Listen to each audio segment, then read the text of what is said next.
अस्सलाम वालेकुम मोअज़्ज़ज़ ख़वातीन और हज़रात, प्रोग्राम हस्बे हाल के साथ मैं हूँ आपका मेज़बान अली मुमताज़। नाज़रीन, पाकिस्तान में सेहत की सहूलियात और मसाइल को लेकर अवाम और हुकूमत की राय कभी एक हो ही नहीं सकती। अवाम की तरफ से अक्सर शिकायत सुनने को मिलती हैं, अद्वियात नहीं मिल रही, हस्पताल में डॉक्टर्स नहीं हैं, वगैरह वगैरह, और हुकूमत का कहना इससे मुख्तलिफ होता है। अब इसका तयन करना बहुत मुश्किल है कि कौन सही कह रहा है और कौन गलत। लेकिन बहरहाल आज हमारे रिपोर्टर अजीज़ी एक सरकारी हस्पताल में मौजूद हैं। आइए उनकी तरफ चलते हैं और देखते हैं कि वहाँ के हालात क्या हैं। अस्सलाम वालेकुम नाज़रीन, मैं हूँ हस्बे हाल का रिपोर्टर अजीजी। मैं इस वक्त एक सरकारी अस्पताल में मौजूद हूँ। घबराएं ना, मैं यहाँ दवाई लेने नहीं आया, मैं खैर खैरियत से हूँ। नाज़रीन, सरकारी अस्पताल का जो हशर है मैं वो नशर करने के लिए यहाँ पे आया हूँ, ताकि आप खुल खिला के कह सके कि अस्पतालों का क्या हशर नशर हुआ है। ये आप देख सकते हैं कि इस वक्त डॉक्टर साहब यहाँ पे मौजूद नहीं हैं, मगर कितने सारे मरीज यहाँ पे मौजूद हैं। मरीज बड़े परेशान हैं, बीमार हैं और बेचारे चीख चीख के डॉक्टर ढूंढ रहे हैं। हाय हाय करो, हाय हाय करो। नाज़रीन, आप मेरे बाएं तरफ देख रहे हैं कि ये एक जोड़ा बैठा हुआ है बीमार, और ये हाय हाय करी जाओ, हाय हाय कर रहे हैं। नाज़रीन, ये एक और मरीज आपके पास सामने मौजूद है। तेरी हाय हाय मुकी, हाय हाय करो। नाज़रीन, देखे इसकी हाय निकल नहीं रही, मगर वो बेचारा निकाल रहा है, क्योंकि इसकी हालत इस वक्त बहुत खराब है। ये मेरे दाएं तरफ एक साहब हैं, वो लेटे हुए हैं, वो भी बेचारे बड़े सख्त परेशान हैं। हाय हाय करो, हाय हाय। नाज़रीन, ये देखे बेचारे कितनी ऊंची हाय कर रहे हैं, इनकी हाय कोई सुन ही नहीं रहा, क्योंकि यहाँ पे तो डॉक्टर ही मौजूद नहीं। मैं आपको अभी बताता हूँ कि डॉक्टर यहाँ पे किस जगह पे बैठ के गुलशर्रे उड़ा रहे हैं, अभी आपको दिखाता हूँ। भाई रिपोर्टर और मैं मेरे अल्ले आ, मैं तेन दसा हस्पताल दे हालात की ने।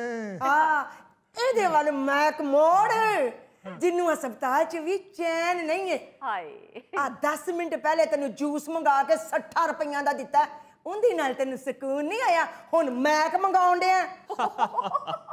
ਉਹ ਭਲੀਏ ਲੋਕੇ, ਕੈਮਰੇ ਦੇ ਅੱਗੇ ਅਸੀਂ ਰੌਲਾ ਪਾਵਾਂਗੇ ਤੇ ਗਵਰਨਮੈਂਟ ਸਾਡੇ ਵੱਲ ਤਵੱਜੋ ਕਰੇਗੀ। ਹਾਏ। भाई साहब, आपको क्या बीमारी है? ਇਹ ਤੇ ਜੀ ਹੁਣ ਡਾਕਟਰ ਹੀ ਆ ਕੇ ਦੱਸੇਗਾ ਜੀ। नहीं तो आप अस्पताल किस वजह से आए हैं? ਅਸੀਂ ਘਬਰਾ ਜਿਹਾ ਪੈਂਡਿਆ ਸੀ। क्यों घबराहट क्यों महसूस हो रही है? क्या ब्लड प्रेशर हाई है? ਨਹੀਂ ਜੀ, ਖੈਰੀ ਸੱਲਾ, ਬਲੱਡ ਪ੍ਰੈਸ਼ਰ ਤੇ ਨਹੀਂ ਹੈਗਾ ਇਹਨਾਂ ਨੂੰ। ਅਸੀਂ ਨਿੱਕੀ ਜੀ ਗੱਲ ਤੋਂ ਐਵੇਂ ਲੜ ਪਏ ਸਾਂ। ਆ ਲੜਾਈ ਦੇ ਵਿੱਚ ਮੈਂ ਇਹਨਾਂ ਦਾ ਮੋਬਾਈਲ ਖੋ ਕੇ ਮੈਸੇਜ ਪੜ੍ਹਦੀ ਪਈ ਸਾਂ ਤੇ ਯਕਦਮ ਥੱਲੇ ਡਿੱਗ ਪਏ ਨੇ, ਕਹਿੰਦੇ ਘਬਰਾ ਪੈਣ ਲੱਗ ਪਿਆ, ਤੇ ਮੈਂ ਰਕਸ਼ੇ 'ਚ ਪਾ ਕੇ ਇੱਥੇ ਲੈ ਆਈ ਇਹਨੂੰ। ਹਾਏ ਆ ਮੇਰੇ ਨਾਲ ਮਿਲਦੀ ਜੁਲਦੀ ਬਿਮਾਰੀ ਏ। भाई साहब, आपको क्या बीमारी है? ਉਹ ਜੀ ਤੁਹਾਨੂੰ ਕੀ ਦੱਸਾਂ, ਮੇਰੇ ਵੱਡੇ ਮੁੰਡੇ ਨੇ ਮੈਨੂੰ ਧੱਕਾ ਮਾਰਿਆ, ਮੈਂ ਥੱਲੇ ਡਿੱਗ ਪਿਆ। ਮੈਂ ਉਹ ਚੀਜ਼ ਰੌਲਾ ਪਾਤਾ, ਮੇਰੇ ਦਿਲ ਨੂੰ ਕੁਝ ਹੋ ਗਿਆ, ਉਹ ਮੇਰੇ ਦਿਲ ਨੂੰ ਕੁਝ ਹੋ ਗਿਆ। ਉਹ ਤੇ ਹਮਸਾਏ ਸੁਣ ਕੇ ਆਏ ਨੇ ਤੇ ਉਹਨਾਂ ਨੇ ਮੈਨੂੰ ਇਸ ਹਸਪਤਾਲ ਪਹੁੰਚਾਇਆ ਜਨਾਬ। ਹਾਏ। ਲਓ ਉਹ ਭਾਈ, ਤੇਰੀ ਬਿਮਾਰੀ ਮੇਰੇ ਨਾਲ ਨਹੀਂ ਰਲਦੀ। ਅਲੀ ਸਾਹਿਬ, ਇਹਦੀ ਬਿਮਾਰੀ ਦੀ ਵਜ੍ਹਾ ਇਹਦਾ ਵੱਡਾ ਮੁੰਡਾ ਹੈ ਤੇ ਮੇਰੀ ਬਿਮਾਰੀ ਦੀ ਵਜ੍ਹਾ ਮੇਰੇ ਨਾਲ ਬੈਠੀ। ਕੀ ਹੋ ਗਿਆ ਜੇ ਮੈਂ ਨਾਲ ਨਾ ਹੁੰਦੀ ਤੇ ਤੁਹਾਨੂੰ ਅੱਜ ਹਸਪਤਾਲ ਕਿਸੇ ਨੇ ਨਹੀਂ ਸੀ ਲੈ ਕੇ ਆਣਾ। तो अभी तक क्या किसी डॉक्टर ने आपको नहीं देखा है? बस जी, सरकारी अस्पताल दे कोई तवज्जो ही नहीं देता। और कितनी तवज्जो चाहिए तुम्हें? जब भी तुम्हारे पास से गुजरती है ना, कह देते हो सोनियो जरा तवज्जो तो करो। मुझे गुस्सा चढ़ गया ना, तुम्हें गलत टीका लगा के पार कर देना मैंने। ਹਾਏ। पार कर देना, मैं दरिया रावी के किनारे से बैठा, अस्पताल आए हैं, डॉक्टर को बुलाओ। पूरे अस्पताल में एक ही आवाज बुलंद होती है, डॉक्टर को बुलाओ, डॉक्टर को बुलाओ, डॉक्टर को बुलाओ। ओहो डॉक्टर साहब, अस्पताल में मरीजों ने डॉक्टर को ही तो ढूंढना है, नहीं तो और क्या किसी चौकीदार को ढूंढना है। कहाँ हो तुमको ढूंढ रही है ये बहारें, ये समा।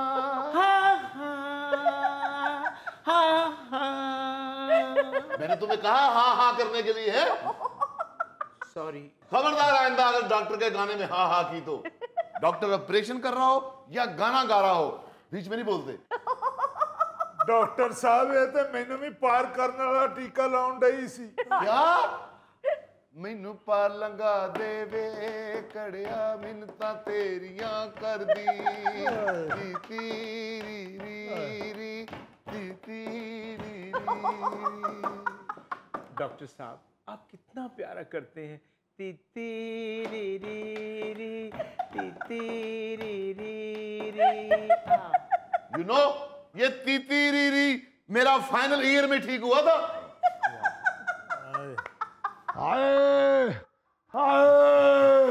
और डॉक्टर साहब आप होश के नाखुन लें, आपके मरीज तड़प रहे हैं और आप तीती तीती कर रहे हैं। अली साहब, मैं अकेला नहीं, पूरी कौम कर रही है।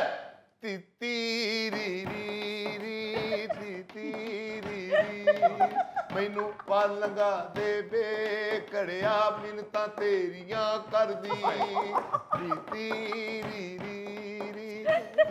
नाज़रीन, आप देख रहे हैं कि अस्पतालों में बात कहां तक पहुंच गई है। अगर ये बात सिर्फ मिनटों तक रहती तो ठीक था, मगर यहाँ तो बात तितीरी तक पहुंच चुकी है। मेरा बुत कमजोर न थाना वे, मैं कच्चा तरन ना जाना वे।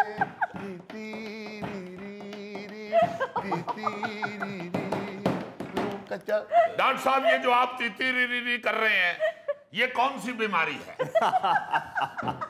ये तीतीरी वो बीमारी है जो सोनी महिवाल के जोड़े में से सोनी को लगी थी और सोनी ने घड़े की मिन्नतें की थी।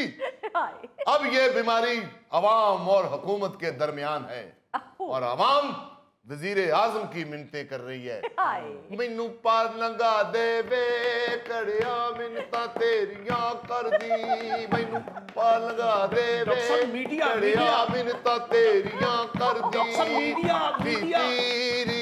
तीतीरी के बगैर मैं ये गाना रोकता नहीं हूं कभी भी। खबरदार, किसने कहा तुम्हें के बीच में बोलो? मीडिया मीडिया मीडिया तो क्या हुआ? ये हकीकत आगे जानी चाहिए। मीडिया वालों को भी बताना चाहिए कि सच क्या है।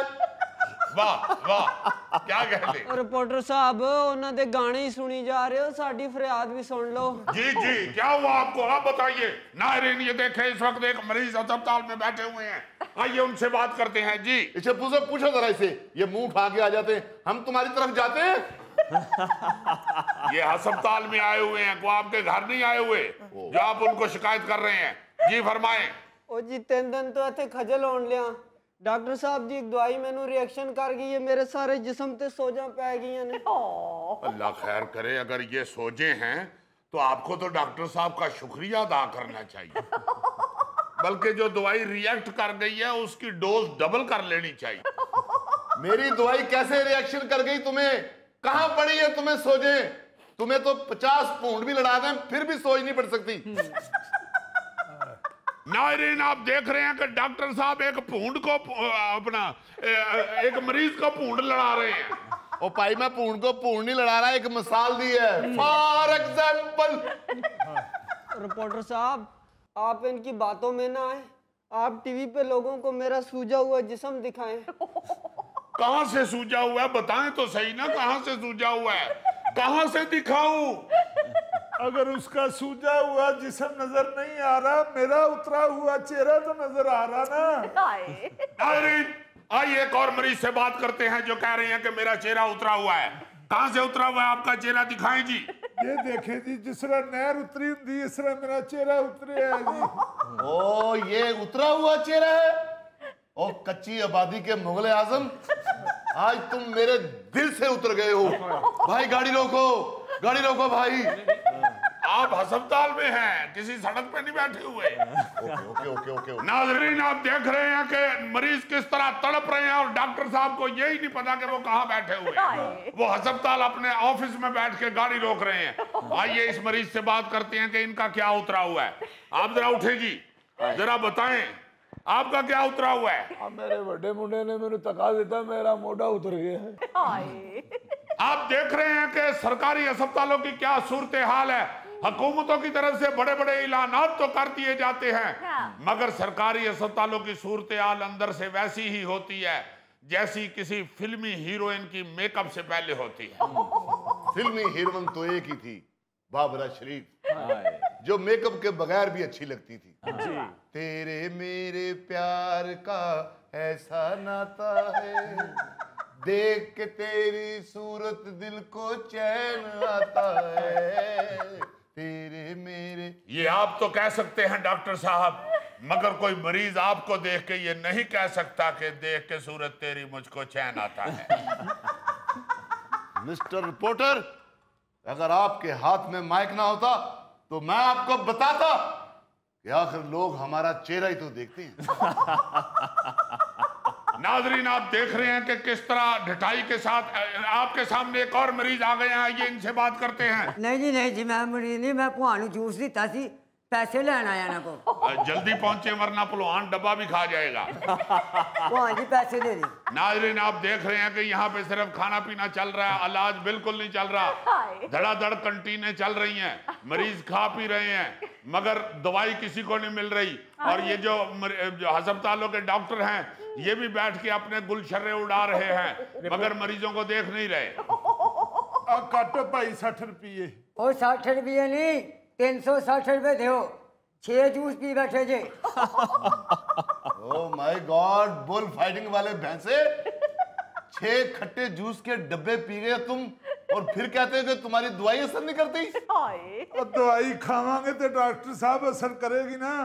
जड़ियां दवाइयां तुसी लिख के दित्तियां ने, वो अस्पताल के स्टोर तो मिलियां ही नहीं, उन्होंने क्या बाहरों खरीदो। तो फिर तुमने नहीं खाई? नहीं डॉक्टर साहब, दवाई तो लभी नहीं, फिर असी घर टुर गए सा। अज फिर इन्हां दी तबीयत खराब हुई तो मैं लैके तुहाडे कोल आई हां। ओ बीबी, ये दवाई के बगैर कैसे ठीक होगा? मैं डॉक्टर हूँ, कोई बंगाली बाबा नहीं हूँ। अली साहब, आप देख रहे हैं कि गरीब लोग बेचारे किस तरह दवाई के हाथों तड़प रहे हैं। किसी गरीब आदमी को अस्पताल से मुफ्त दवाई नहीं मिल रही, जबकि हुकूमत दावे कर रही है कि हम गरीबों को दवाई मुफ्त दे रहे हैं। अजीजी, तुम बिल्कुल ठीक कह रहे हो। महकमा सेहत पंजाब का अपना कहना है, उनकी अपनी रिपोर्ट सामने आई है, जिसके मुताबिक सरकारी अस्पतालों में मरीजों को 100% मुफ्त अद्वियात नहीं दी जा रही। दुनिया वालों, हम भी दुनिया टीवी पे ही काम करते हैं, इसीलिए आपको बताना चाहते हैं कि सरकार की तरफ से, गवर्नमेंट की तरफ से हमें मुफ्त दवाइयां मिलेंगी तो हम मरीजों को देंगे। हम सरकारी मुलाजिम हैं, कोई मरीज की फुफ्फी नहीं जो पल्ले से दवाइयां देंगे। और डॉक्टर साहब चीखें मत, पूरी बात सुनिए। महकमा सेहत पंजाब का यह भी कहना है कि 27 बड़े ऐसे सरकारी अस्पताल हैं पंजाब में कि जहां पर मरीजों को 75% से भी कम फ्री अद्वियात दी गई हैं, और 9 ऐसे बड़े सरकारी अस्पताल हैं जहां पर 50% से भी कम अद्वियात मुफ्त में दी गई हैं। तो क्या बाकी दवाइयां मैं खा जाता हूं? जितनी मिलती हैं उतनी मरीजों को दे देते हैं, और ऊपर से आप कह रहे हैं कि चीखे मत। आप मेरी पूंछल पे पैर रखें और मैं चीखूं भी ना। एक्सक्यूज मी मैडम, ये पूंछल वाली मैंने मिसाल दी है, फॉर एग्जाम्पल। और मैं कोई छलांगे मारती पूंछल वाली गिलहरी नहीं हूं। डॉक्टर साहब, आप क्यों एक्सप्लेन कर रहे हैं? हमें मालूम है कि आपने महावरतन का है पूंछ पे पैर रखा। हमने कौन सा टीवी पे बताया कि डॉक्टर साहब की कुर्सी के पीछे पूंछ लटकती हुई नजर आ रही है? जी अली साहब। वज़ीर आला पंजाब मरियम नवाज ने ऐलान किया है कि इस साल बजट में 100 अरब रुपए मुख्तस किए गए हैं इसी मकसद के लिए कि अस्पतालों में मुफ्त अद्वियात को यकीनी बनाया जा सके। जी। ओ भाई साहब, इधर लाए माइक, मैं आपको बताता हूँ। जी। कुछ लोगों को तो दवाइयाँ मिल ही नहीं रही। अच्छा। जिनको मिल रही है वो भी बीच में जाली है। ये देख लें, इनके अस्पताल की दवाई ने मेरे रिएक्शन कर दिया है। ओहो अली साहब, आप ये देख रहे हैं, ये मरीज बता रहे हैं कि अस्पतालों में दवाइयां जाली भी मिल रही हैं। ये इनको जाली दवाई का रिएक्शन हो गया है। जी जी ठीक कह रहे हैं ये मरीज। जी अली साहब, इसीलिए मैं अस्पताल की दवाई नहीं खाता और बाहर की दवाई खरीदने जो कि मेरे पास पैसे नहीं है। ओ घोड़ा अस्पताल से भागे हुए मरीज। जी जी जी जी। नहीं, मैं उनकी बात कर रहा हूँ, आपकी नहीं कर रहा। और 6 डब्बे तुम खट्टे जूस के खरीदते हो और दवाई खरीदते हुए तुम्हें मौत पड़ती है। ओए, और मैंने दवाई खवा दो, भावे जहरी खवा दो। एक्सक्यूज मी, आपको मालूम है कि बाजार में भी जो दवाइयाँ मिलती हैं उनमें भी बहुत से मसाइल हैं, वहाँ पर भी जाली दवाइयाँ मिलती हैं। एक महकमा है drug regulatory authority of Pakistan. क्या नाम बताया आपने? Drug regulatory authority of Pakistan. ये महकमा कोई आसान नाम नहीं रख सकता जो हम डॉक्टर लोग भी याद कर सके। चलें, आप पूरा नाम ना याद करें, आप ड्रैप कह लिया करें। ओके ड्रैप, प्लीज आप बात करें। जी, यानी कि ये महकमा drug regulatory authority of Pakistan. फिर वही बात, मत मुश्किल नाम ले। मैं दवाइयों के नाम याद करूं या महकमों के नाम याद करूं? ड्रैप ड्रैप ड्रैप ड्रैप ड्रैप, ओके ड्रैप। अच्छा चलें, ठीक है, ड्रैप। ड्रैप ने एक रिपोर्ट जारी की है और उसमें बताया गया है कि बाजार में अद्वियात का मुआयना किया गया और उन अद्वियात में से 50% अद्वियात ऐसी निकली हैं कि जो या तो जाली थी या सब स्टैंडर्ड थी। ओ जी छोड़े इनको, मेरी तरफ करें कैमरा। जी जी ये तो हमारे में से हर वक्त कीड़े ही निकालते रहते हैं। जी जी, इन्होंने आपको अमरूद समझ लिया हुआ है। आप रिपोर्ट करने आए हैं या डॉक्टरों को जुगते करने आए हैं? नहीं नहीं डॉक्टर साहब, आप अपनी बात करें। मेरा मतलब है दिखाएं, जरा दुनिया को दिखाएं कि हम कितनी मेहनत करते हैं। हम मरीजों को चेक करते हैं सुबह शाम। देखें मरीजों को चेक कर करके क्या हाल हो गया है हमारा। ओहो, ये मरीजों को चेक कर करके ये हाल हुआ है। और क्या मैं धुएं वाली गाड़ियां चेक करता हूं? मरीज देखते हैं सुबह शाम। शाम हुई जाने दो, छोड़ो मोरी भैया, रुक जा सजनिया, ना जा सजनिया, शाम हुई जाने दो, छोड़ो मोरी भैया, रुक जा सजनिया, ना जा सजनिया। हाय हाय हाय हाय डॉक्टर साहब, क्या कह रहे डॉक्टर साहब? तस्वीर पावे नहीं आ रही, आवाज बहुत सोहनी आ रही। अभी तुम्हें बड़े लड़के ने मारा ना, तुम्हें आली तुम्हें छोटा भी मारेगा। नाज़रीन, इसके साथ ही लेते हैं एक ब्रेक। मिलते हैं ब्रेक के बाद। अमेरिका जैसे माहौल में रह के भी मोहम्मद अली कले एक शरीफ आदमी हुआ, वरना उधर बड़े बड़े लुच्चे गौरी भी पाए जाते हैं।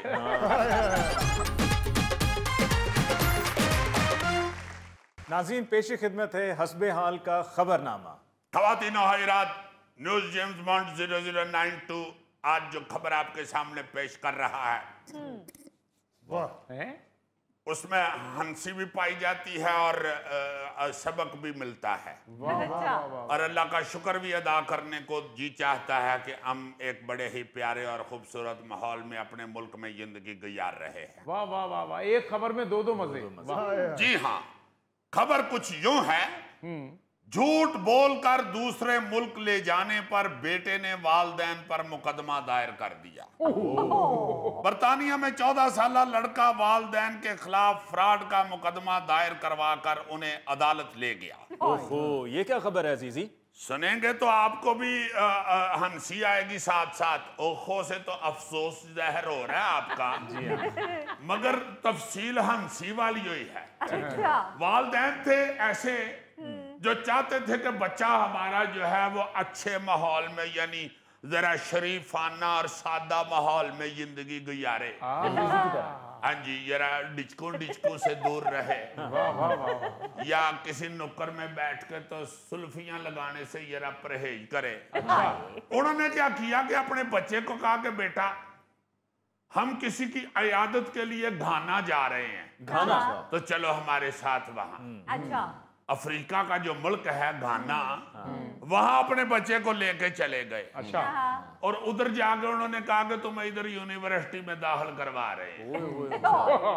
और बच्चे ने पहले तो 2-3 नारी इधर उधर वेखे हर पासे गौरी फिरन डे ने। उन्हें क्या ये लंदनों में कितने आ गया? उसने कहा आपने तो कहा था कि हम रिश्तेदार की इयादत के लिए आए हैं। उन्होंने कहा बेटे हाँ कहा तो यही था, बस अब चुप रहो, दड़ बट जाओ। तो इधर ही तुमने पढ़ना है और इधर ही जवान होना है। उन्होंने क्या कर लेना तो बंदोबस्त। अच्छा, यानी मुझे अंग्रेजी माहौल से निकाल के तो इधर जंगली माहौल में ले आए हैं। उसने उन पे केस दायर कर दिया जी, इन्होंने मेरे साथ झूठ बोला है और फ्रॉड के साथ मुझे मेरे शहर लंदन से ले गए हैं और जाके घाना मुझे कह रहे हैं कि इधर दाखिल हो जाओ और इधर बैठ के पढ़ो आराम से। अजीजी, मुझे तुम्हारी कहीं भी बात पर एतराज है। तुमने कहा गौरी जो है वो वहां घाना में बहुत थे, गौरी तो मैंने देखा लंदन में भी बहुत है। भाई साहब, गौरी जो है वो दुनिया में हर खित्ते पे पाए जाते हैं, मगर कुछ खित्तों के जो गौरी हैं वो बड़े तेज होते हैं। जिस तरह कुछ जगहों का आम बड़ा मीठा होता है और कुछ जगह के जो गौरी हैं वो बेचारे सादे सादे होते हैं, शरीफ शरीफ। जैसे कुछ जगह का आम जो है वो इतना फिका होता है कि लगता है यार बहुत ही शरीफ आम है। अजीजी याद रखो, मोहम्मद अली कले भी गौरी था, वाह, माइकल जैक्सन भी गौरी था, नेल्सन मंडेला भी गौरी था, और बाराक ओबामा भी गौरी है। देखो चलो मैं अपने अल्फाज वापस ले लेता हूं। इसने तो ज्यादा ही गौरियों पे गौर करना शुरू कर दिया। मैं यही कहना चाहता हूं कि मोहम्मद अली किले जैसा गौरी बनाना चाहते थे उसे। अब वो तो एक चांस है ना कि वो अमेरिका जैसे माहौल में रह के भी मोहम्मद अली किले एक शरीफ आदमी हुआ, वरना उधर बड़े बड़े लुच्चे गौरी भी पाए जाते हैं। अच्छा अजीजी, उसके बाद फिर क्या हुआ? बच्चा वालिदैन को अदालत में तो ले गया, लेकिन आगे की कहानी क्या है? बस अदालत ने जब केस सुनया तो पहले तो अपना जिहड़ा सी ना जी जज, उन्हें ਕੰਨ ਤੋਂ ਪੈਨ ਲਾ ਕੇ ਤੇ ਥੱਲੇ ਸੁੱਟਿਆ। ਉਹਦੇ ਬਾਅਦ ਉਹਨੇ ਕਿਹਾ ਹਾਂ ਇਹ ਹੁਣ ਸਾਨੂੰ ਕਿਹੋ ਕਿਹੋ ਜਿਹੇ ਕੇਸ ਸੁਣਨੇ ਪੈਣਗੇ, ਇਹ ਕੀ ਹੋ ਰਿਹਾ दुनिया पे। जब उन्होंने पूरा मुकदमा सुना है, उनका सारी बातें सुनी हैं, फिर उन्होंने लड़के से पूछा है कि अगर वालिदैन ने कुछ किया है तो तुम्हारी भलाई के लिए किया है। उन्होंने हिसाब लगाया होगा कि तुम लंदन रहे तो चौड़े हो जाओगे, पाउडरी हो जाओगे या खराब हो जाओगे, तुम्हारी बेहतरी के लिए किया उन्होंने जो भी किया है। अदालत ने लड़के के खिलाफ फैसला सुना दिया, मगर लड़का नहीं हटिया जी। उसको मेरा ख्याल है कोई ज्यादा ही पसंद है लंदन, वो अब अपील में चला गया है, यानी सुप्रीम कोर्ट की तरफ उसने रजू कर लिया है। उन्होंने कहा मैं नहीं जे जाना गाना, मैं लंदन ही रहना, जो मर्जी हो जाए।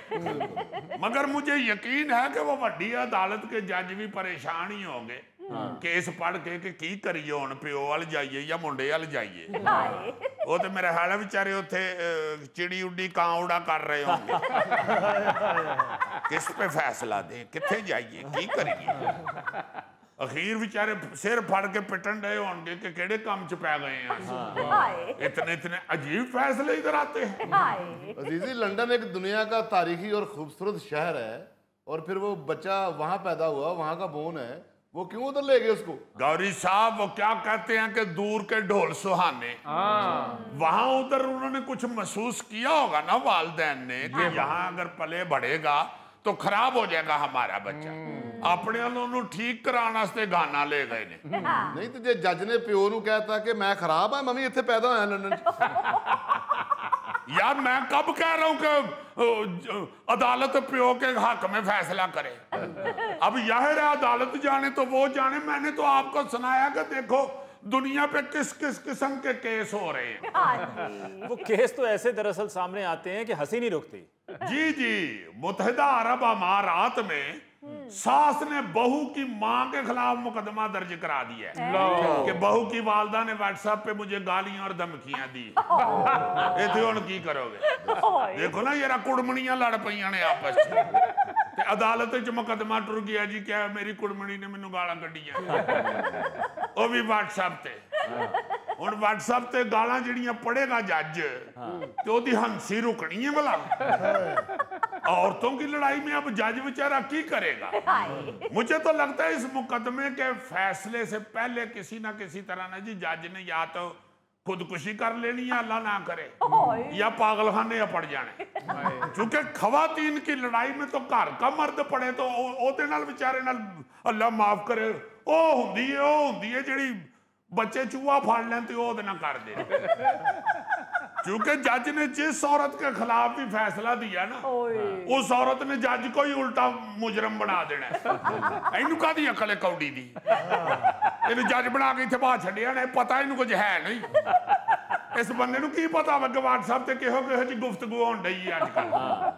इन वेखो दे हक च फैसला दफा मैं आपे दे बंदे नाल गल कर लैनी है, मैनू पहले ही पता ही जज हुंदे ही इहो जिहे। एक और जरा हंसी वाला मुकदमा सुने।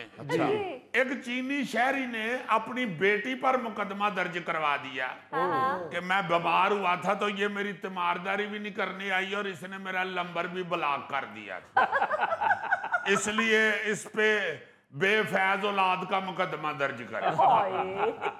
यार ये क्या मुकदमा है? बस कुछ ना कुछ तफसील उसकी लिखी होगी ना जी। सारी रात मेरे पेट में मरोड़ पड़ते रहे हैं तो इसका व्हाट्सएप बंद हुआ था। इधर से दर्द कों कों करती हुई इधर जा रही थी, इधर से फिर इधर आ रही थी, इधर से एक कर इधर भी गई है।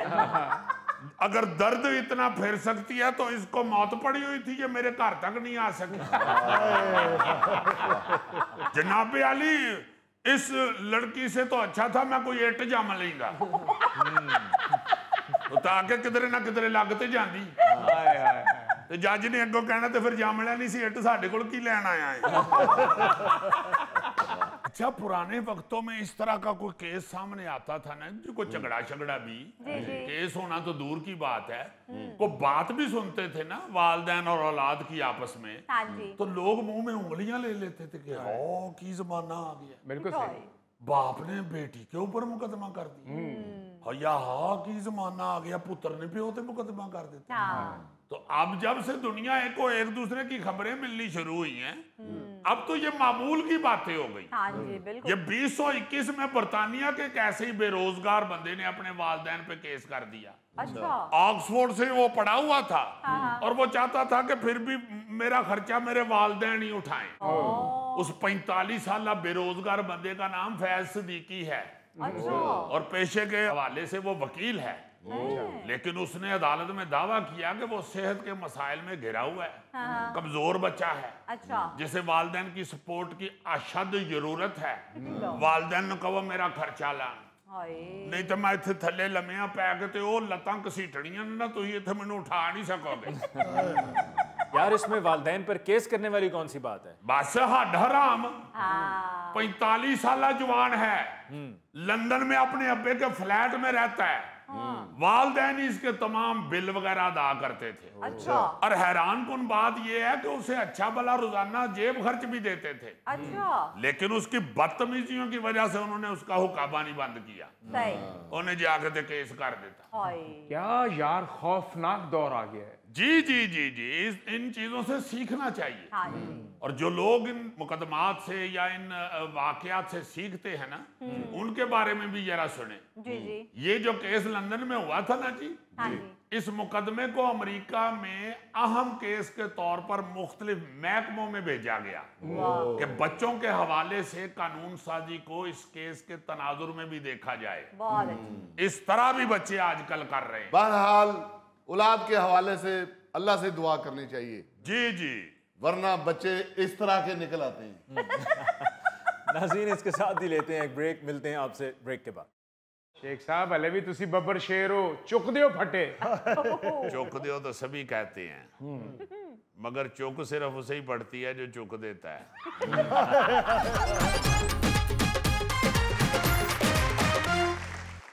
नाज़रीन, हमारे साथ मौजूद हैं साबिक वफाकी वज़ीर शेख रशीद अहमद साहब। आइए उनसे हालात हाज़रा पर बात करते हैं। जी शेख साहब, अस्सलाम वालेकुम। वालेकुम अस्सलाम, क्या हाल है जी अली मुमताज़ साहब, आप खैरियत से? जी अल्हम्दुलिल्लाह। बहुत शुक्रिया अली साहब आपका, आप सब लोगों की बड़ी मेहरबानी। आप सब लोग आज भी इस हकीर फ़कीर से प्यार करते हैं। जहाँ भी जाता हूँ वहाँ लोगों का जम्मे गफ़ीर लग जाता है और मैं बड़ा अल्लाह का शुक्र अदा करता हूँ। देखते ही लोग इकट्ठे होना शुरू हो जाते हैं। एक दो दफ़ा तो ये भी हुआ है कि सड़क पे खड़ा था, लोग सारे इर्द गिर्द इकट्ठे हो गए, दायरा बना लिया। पीछे से एक शख्स आया, उसने कहा कि यहाँ कौन सी मदारी चल रही है। तो जब उसने मुझे देखा तो उसे पता चला कि ये मदारी करने वाला नहीं, मोहब्बत करने वाला इंसान खड़ा है। तो मैं समझता हूँ कि इस अफरा तफरी के दौर में अगर लोग अपना कीमती वक्त निकाल के तो मेरे साथ प्यार करते हैं तो ये अल्लाह ताला की देन है, उसकी रहमत है, उसके अलावा और कुछ नहीं। शेख साहब, आप तो फलसफी हो गए, लगता है चिल्ले के दौरान आप किताबें पढ़ते रहे। देखें, मेरे लिए मेरी आवाम ही एक किताब है। वाह वाह वाह वाह। मैं लोगों के चेहरे पढ़ता हूँ। क्या बात। आप यहाँ से अंदाज़ा लगाएं गौरी साहब जी जी, कि मुझे हालांकि आपके चेहरे पे कुछ नज़र नहीं आ रहा मगर मैं पढ़ रहा हूँ। ये मेरी मोहब्बत है जो मैं आपके साथ करता हूँ। क्या बात। अल्लाह के फजल से हमेशा लोगों से प्यार किया है जी। आज जब लोगों के चेहरे की तरफ देखता हूँ तो समझ रहा होता हूँ कि लोग आज भी चाहते हैं कि मैं सियासत में वापस आऊँ, लेकिन मेरा रोज़ा चल रहा है। लोग तो मुझे कहते हैं कि शेख साहब चुक दो फटे, लेकिन फटे इस दफ़ा काफ़ी वजनी है। पट्टे वजनी हो गए हुए हैं और मेरे पट्टे कमज़ोर हो गए हुए हैं। हाय। शेख साहब हले भी तुसी बब्बर शेर हो, चुक दियो फटे। देखें थैला साहब, चुक दियो तो सभी कहते हैं, मगर चुक सिर्फ उसे ही पड़ती है जो चुक देता है। एक साहब, सियासत में तो इतना फिर हौसला करना पड़ता है। देखें हौसला तो अब भी बहुत है, लेकिन सियासतदान होने का ये मतलब नहीं होता कि आ बैल मुझे मार। मेरे कुछ खैर खा तो चाहते हैं कि मैं लाल सूट पहन के बैल के सामने खड़ा हो जाऊं, लेकिन मैंने वो स्पेन वाला मेला देखा हुआ है। मुझे मालूम है कि बैल क्या असर करता है, और वैसे भी बैलों की नज़र में पहले ही मेरी लाल हवेली आई हुई है। मैं नहीं चाहता कि बैल फिर मुझे मारने के लिए दौड़े। शेख साहब ਹੁਣ ਤੇ ਤੁਹਾਡੀਆਂ ਤਸਵੀਰਾਂ ਹੀ ਵਾਇਰਲ ਹੁੰਦੀਆਂ ਨੇ, ਕਿਤੇ ਪਾਵੇ ਖਾ ਰਹੇ ਹੋ, ਕਿਤੇ ਸ਼ਾपिंग कर रहे हो, किते थड़े पे बैठे हो। देखें जी, कैमरा मेरे पीछे पीछे रहता है, और ये मैं समझता हूँ कि कैमरों के नज़दीक मैं वो खूबरू हसीदा हूँ जिसे गली के गुंडे घर तक छोड़ने आते। वाह। इसी तरह मैं जब तक घर वापस घुस ना जाऊं, कैमरा मेरा पीछा करता रहता है। हालांकि मैं तो अब कैमरों से डरना शुरू हो गया हूँ। गौरी साहब, बात ये है कि ये ज़रूरी नहीं होता कि हर प्यार करने वाली चीज़ जो है वो आपके लिए फ़ायदेमंद ही होती। आपको किसी वक्त प्यार का नुकसान भी हो सकता है। इसलिए मैं समझता हूँ कि कैमरा तो मुझसे प्यार करता है, मगर नुकसान फिर मुझे ही उठाना पड़ता है। शेख साहब, ज़्यादा तस्वीरें तो आपकी अपने कैमरे से खिंची हुई होती हैं, बल्कि आपने तो अपना कैमरामैन रखा हुआ है। अगर आप मानेंगे नहीं तो वक्त आने पर नाम भी बता दूंगा। अली मुमताज़ साहब, साफ़ी होने का ये मतलब नहीं है कि बंदा हर चीज़ की तफसील बयान करने लग जाए।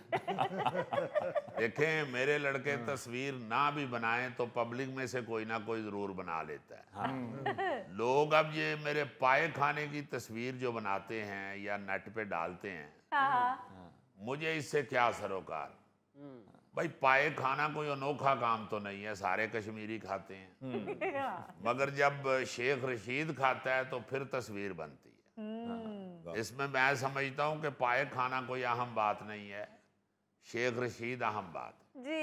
वाकई शेख साहब, लोग आपसे प्यार करते हैं। आहो गोगे, प्यार ही कर देने ते फोटो बनाते ने, और मैं कोई सोलर ते नहीं ना चलदा। मैं तो कह रहा हूँ शेख साहब, लोग आपसे प्यार करते हैं। जो आपकी पाए खाने वाली तस्वीर है उस पर सबसे ज्यादा कमेंट्स मेरे हैं। गोगा जी, वो कमेंट्स तुसी मेरी वजह तो नहीं, पावियां दी वजह तो देते। आप तो साल पहले की भी पाए की तस्वीर को ऐसे देखते हैं कि बंदे को साल बाद बदहजमी हो जाए। बंदा सोच में पड़ जाता है कि यार पाए तो साल पहले खाए थे, बदहजमी आज क्यों हो गई। और अली साहब, मैंने गोगे के सारे कमेंट्स पढ़े हुए हैं, इसके कमेंट्स सिर्फ इतने ही होते हैं। शेख साहब पाए खा रहे हो, शेख साहब मगज खा रहे हो, शेख साहब दूजी हरी शोरबा ले आ जे, शेख साहब हड्डियां इंजी ना सुट देना, प्याले च झाड़ लेना। जो जो इसकी अपनी ख्वाहिश होती है ना जी, वो सारी इसने कमेंट्स में लिखी होती है। ऐसी नजर रखता है ये गोगा खुराक पे। एक तस्वीर में मैं चने खा रहा था, उसके नीचे लिखा हुआ है शेख साहब आंडा बुआया जी। शेख साहब, क्या इसमें मेरी मोहब्बत नजर नहीं आ रही? मैनू तो मोहब्बत नजर आ रही है, तेनू प्लेट च आंडा नहीं सी नजर आया। शेख साहब, मैं तो आपकी उस वीडियो को फैन हूँ जो आप कुर्बानी करते हुए अपनी अम्मा को याद करके रोए। देखें जी, माँ चीज ही ऐसी है, बंदा जितना मर्जी बूढ़ा हो जाए, माँ उसके जहन और दिल से नहीं जाती। माँ को याद करके आंसू आ ही जाते हैं। लोग उस वीडियो से इसलिए भी जुड़े हुए हैं क्योंकि लोगों को लगता है जैसे हम सियासतदानों के शायद जज्बात नहीं होते, लेकिन गौरी साहब हकीकत ये है कि हम भी आम आदमी की तरह हंसते रोते खुश होते मुस्कुराते हैं। जो कोई गम का लम्हा हो वो याद करके आंसू हमारे भी निकलते हैं। अच्छा शेख साहब, मुल्की हालात के बारे में आप क्या कहेंगे? बजट आपके सामने है। देखें अली साहब, मेरे सामने तो बहुत कुछ है, बस मेरी ही सामना करने की हिम्मत नहीं हो रही क्योंकि अब मेरा चिल्ला काटने का इरादा नहीं है। बिल्कुल ऐसे ही जैसे मुश्ताक अहमद यूसुफी ने एक किरदार बारे लिखा जो अपने बाप का बताता है कि वालिद मोहतरम ने 7 कत्ल किए और 7 ही हज किए, फिर आखिरी उम्र में कत्ल से तौबा कर ली कि अब मजीद हज करने की हिम्मत नहीं। बाकी रह गई बजट की बात, तो अली साहब बजट बनाया ही मालियाती अदारों की खुशनुदी के लिए है।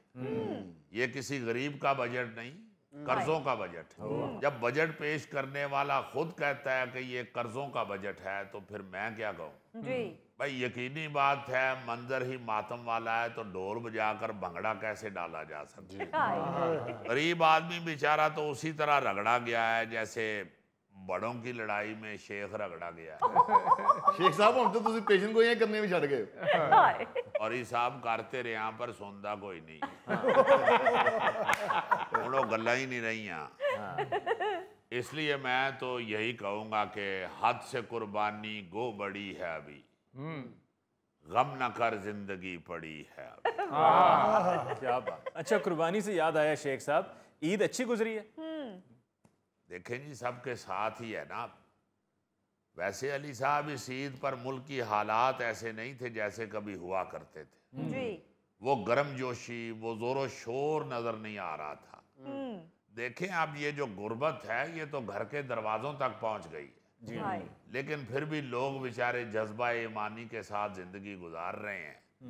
इसी तरह लोगों ने ईद भी गुजारी है। एक साहब कढ़ाई गोश्त या कोरमा शोरमा बनाया सी? अब बनाया सी पर अपने लिए बनाया सी, तेरे लिए नहीं सी बनाया। मम्मी कमा शेख साहब ने मैंने याद नहीं किया। तेनू याद करन दी लोड़ ही नहीं पैंदी। वो दरबार वाला बाबा कदों तेनू याद करदा है जिथे लंगर खान टुर जाना है। बहरहाल शेख साहब, आप अपने फरागत के दिन हम देखते रहते हैं, अक्सर वीडियोस आती हैं, बड़े अच्छे से बड़े मजे में गुजार रहे हैं आप अक्सर शुमाली इलाका जात गए हुए होते हैं। देखें जी जितना खौफनाक चिल्ला काटा है उसके बाद तो बंदा मलंग हो के पहाड़ी इलाकों की तरफ ही जा सकता है। आप हैरान होंगे, मैंने बताया पहले भी अली साहब, चिल्ले के दौरान गार के अंदर एक सांप भी मारा है मैंने, जो अचानक मेरे सामने आ गया और उसने बात नहीं कोई की मेरे साथ। अच्छा। चूंकि मैं समझ गया कि ये आया तो मेरे लिए ही है, इसलिए मैंने फौरन एक्शन लिया और उसे खुद मार दिया। अगर मैं किसी को बुलाने के चक्कर में या आवाज देने के चक्कर में पड़ जाता तो सांप जिस खामोशी से मुझे देख रहा था उसने अपना काम दिखा जाना। बहरहाल मैं फिर भी बड़ा अल्लाह का शुक्र करता हूँ कि खान की तरह मेरे सामने आस्तीन के सांप नहीं आए, सही सांप आए। बहुत बड़ी बात। आस्तीन के सांप का तो पता नहीं चलता वो किस वक्त डंग मार देता है। तो असली सांप तो सामने आए तो बंदा हिम्मत करे तो मार सकता है। बिल्कुल। तो मैं इस खौफनाक मनाजर को अपने जहन से मिटाने के लिए फिर सैर सपाटे पे निकल जाता हूँ। वही कैमरा पीछा कर रहा होता है, वीडियो बना के लोग फिर फेंक देते हैं सोशल मीडिया पे कि शेख साहब पहाड़ पे बैठ के तो सगार पी रहे हैं। अब इसकी वीडियो बनाने वाली ऐसी कौन सी बात है भाई? पहाड़ पे बैठ के अगर सगार पी रहा है तो पहाड़ पे कौन सा पेट्रोल पंप बना हुआ है? नाज़रीन, इसके साथ ही लेते हैं एक और ब्रेक, मिलते हैं ब्रेक के बाद। वो नाम की तख्ती का ही रौला है ना। थैले दी बहुत अच्छी लिखाई है, तुसी जिदे नाम दी कहोगे इहदे कोलों लिखा लिखा के मैं भेजी जावांगा।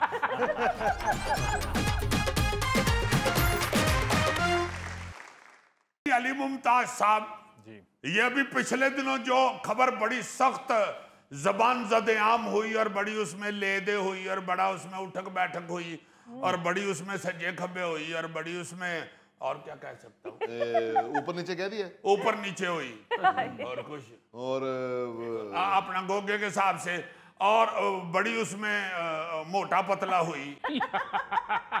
यार बात क्या है वो बताओ।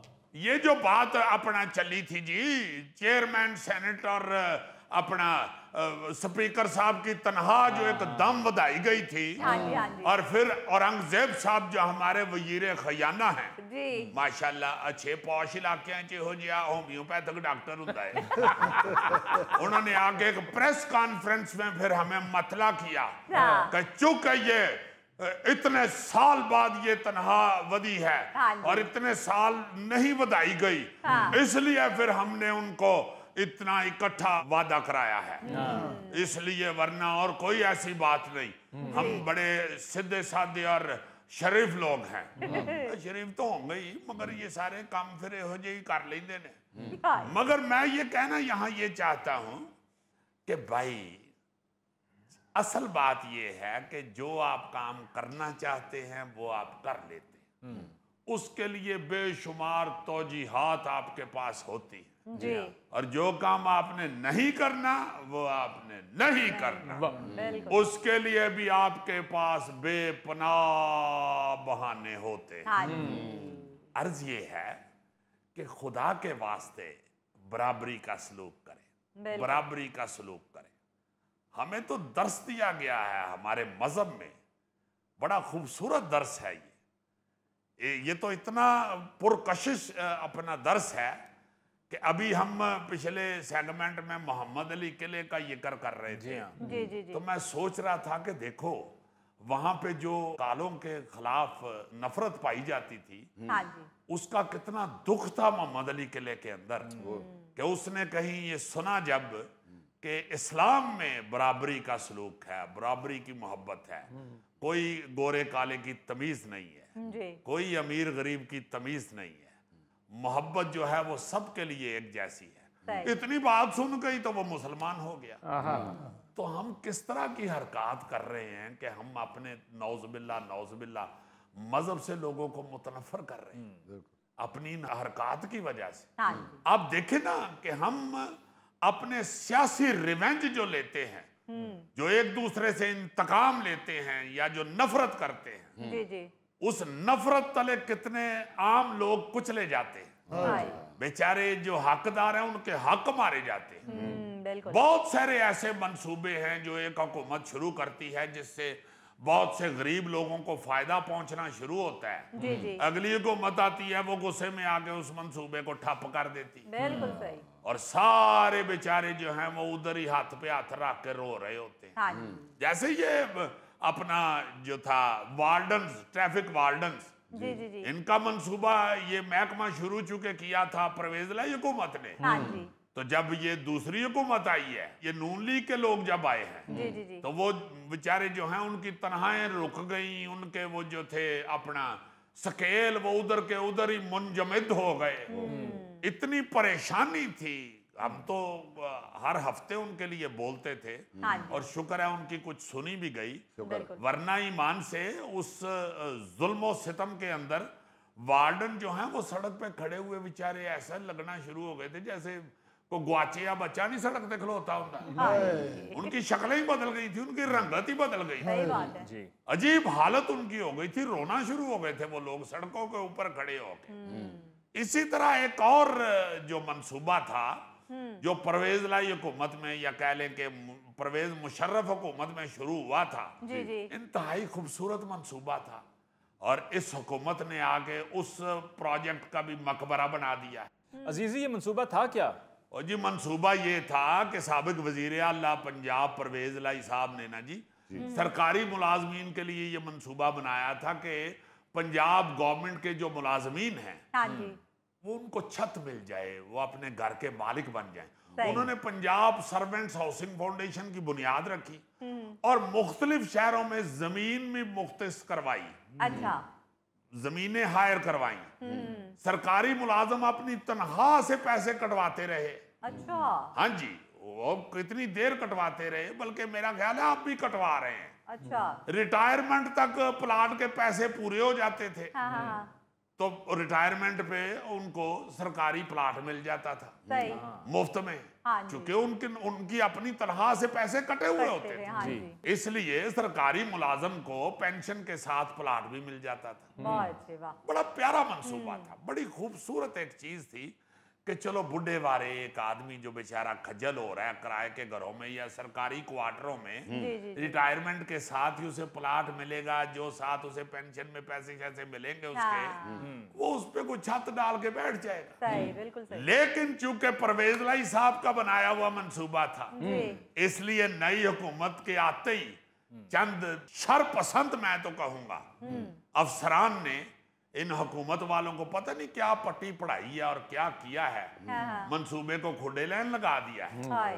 यानी देखो ना कि 2025 चल रहा है और पंजाब सर्वेंट्स हाउसिंग फाउंडेशन के 93,000 मेंबरान, देखो जरा क्या जुल्म है।